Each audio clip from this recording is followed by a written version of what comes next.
A third poll, from Monmouth University, shows Northam taking 47% to Gillespie's 48%. That the poll shows Northam underwater for the first time isn't in itself especially significant, beyond indicating that the race is indeed tight. Several previous surveys, including a July Monmouth poll, found the two men tied. But the new results represent a downturn for Northam from the outlet's previous poll, which gave him a 5-point edge.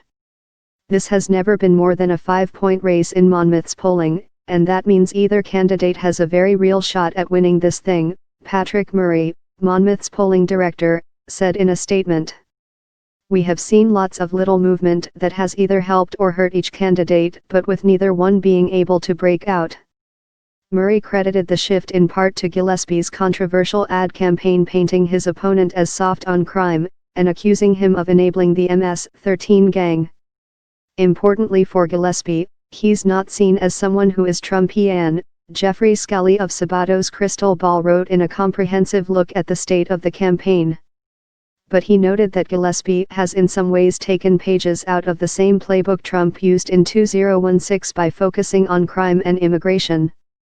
Republicans have closed well in the last weeks of the campaign in the 2013 gubernatorial contest and in Gillespie's challenge to Senator Mark Warner in 2014, Roanoke College poll director Harry Wilson noted in the survey release.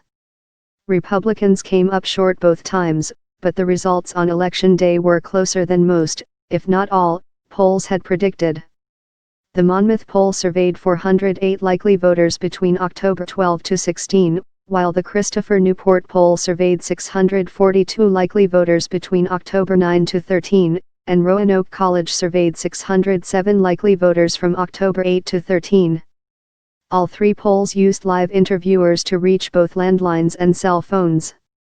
The NFL protesters are getting their message across, HuffPost. The NFL players who have been kneeling during the national anthem as a way to protest police brutality aren't winning any new fans, a HuffPost/YouGov poll finds.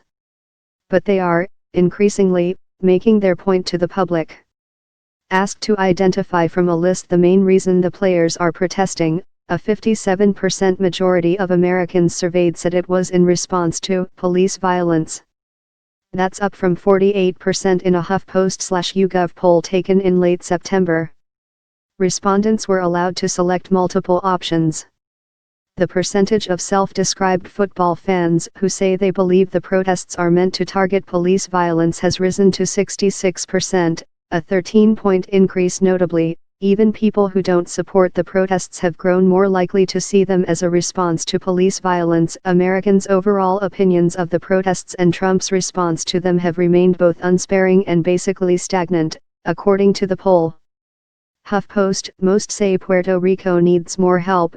Bianca DiGiulio, Kaylee Munina, and Malyan Brody, to better understand the public's awareness of the damage to Puerto Rico and their assessment of the federal government's response. The Kaiser Family Foundation polled the public on these issues and found a large majority are aware of the severity of the hurricane's impact on Puerto Rico, and most, 62%, say the people there are not yet getting the help they need. In terms of the federal government's response, about half feel the federal government is not doing enough to restore electricity and access to food and water, 52%, and that the response has been too slow, 52%. The largest share place the blame for problems restoring basic services on a slow response by the federal government, 44%, followed by 32% who place blame on disorganization at the local level and 10% who blame lack of coverage by the